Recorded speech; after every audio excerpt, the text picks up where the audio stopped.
We're the only province that has systemic testing in grade 3, 6 and 9. Once again, the unions don't agree with it. But I mean, we find it very useful, and we find it very useful because it actually diagnoses problems in every classroom, literally every classroom.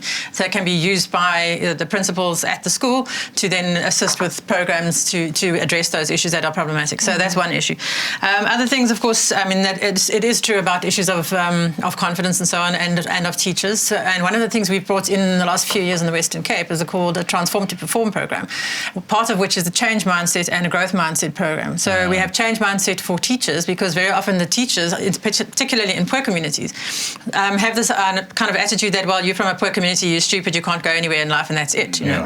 So, and also they have difficulty dealing with the circumstances they have to teach in. Many of them have to duck bullets while their gangs are fighting and so on. So we're helping the teachers with that, and we're also helping the learners with the growth mindset project, to try and ensure that they get that belief in themselves instilled, that they can do it. And we've started with some of our matrics, and it is starting to show some promise. It's still very early, but it is starting to show some promise. Of course, there are also issues of safety and gangsterism. It's a big problem for us. Learner pregnancies, we have addressed that quite well. You know, we do provide a lot of support for learners who get pregnant so that they don't drop out of school. And yeah, I mean, money is an issue sometimes, but we do provide a hang of a lot of free services for education. I mean, people who can't pay do not have to pay school fees. Learner transport can be a problem in cities because our policy only extends to rural communities. But anyone who lives 5 kilometres or more from a school is entitled to learner transport, and they get it.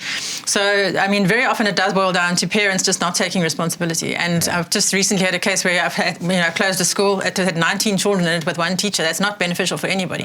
But people are saying, you're creating orphans. I said, no, you're not. Just please help us get your children to the school that they can go to, and we will provide transport for it. So it is also a parental responsibility to make sure that and in the latest bailable amendments, which have just been tabled in Parliament, the Minister is actually wanting to increase the sanction for anyone who does not send their compulsory school-going age child to school.